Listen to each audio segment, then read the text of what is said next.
প্রিয় সম্মানিত মৎস্যচাষী ভাই ও বন্ধুরা, আশা করি সকলে ভালো আছেন। দেশ এবং প্রবাস থেকে যারা আমার এই ভিডিওটি দেখছেন সকলকে অনেক অনেক প্রীতি ও শুভেচ্ছা জানিয়ে শুরু করছি আরও একটি নতুন ভিডিওতে আপনারা দেখতেই পারতেছেন ব্ল্যাক কাপ মাছের পানা। এগুলা কিন্তু বড় সাইজের ব্ল্যাক কাপ মাছের পানা। আপনারা যারা বড় সাইজের ব্ল্যাক কাপ মাছের পানা চাষ করতে চান তারা চাইলে এই মাছগুলো আমাদের কাছ থেকে নিতে পারবেন। আর যারা ছোটো সাইজের পানা নিতে চান তারা চাইলে কিন্তু এই পানাগুলো আমাদের কাছ থেকে নিতে পারবেন। এগুলা কিন্তু ছোটো সাইজের ব্ল্যাক কাপ মাছের পানা।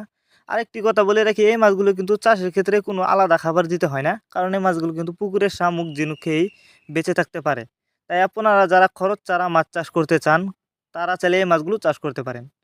আরেকটি সুবিধা হচ্ছে, এই মাছ চাষের ক্ষেত্রে আপনি চাইলে কিন্তু এই মাছগুলো বাংলা যে কোনো কাপ জাতীয় মাছের সাথে মিশ্রভাবেও চাষ করতে পারবেন। আর এই মাছগুলিকে এমন একটি পুকুরেই চাষ করতে হবে, অবশ্যই সেই পুকুরে শামুক থাকতে হবে, এবং শামুক না থাকলে আপনাকে প্রাকৃতিকভাবে শামুক তৈরি করে নিতে হবে।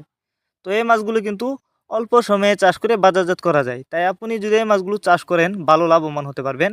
আর এই মাছগুলো এক বছরে প্রতিটি মাছের ওজন হয়ে থাকবে 1.5 থেকে 2 কেজি প্লাস। যারা এই মাছগুলো আমাদের কাছ থেকে নিতে চান তারা এখনই আমাদের ভিডিও স্ক্রিনে দেওয়া নাম্বার আছে, আমাদের সাথে যোগাযোগ করে মাছগুলো সংগ্রহ করতে পারেন, এবং আপনি চাইলে সরাসরি আমাদের ঠিকানা আইসাও নিতে পারেন।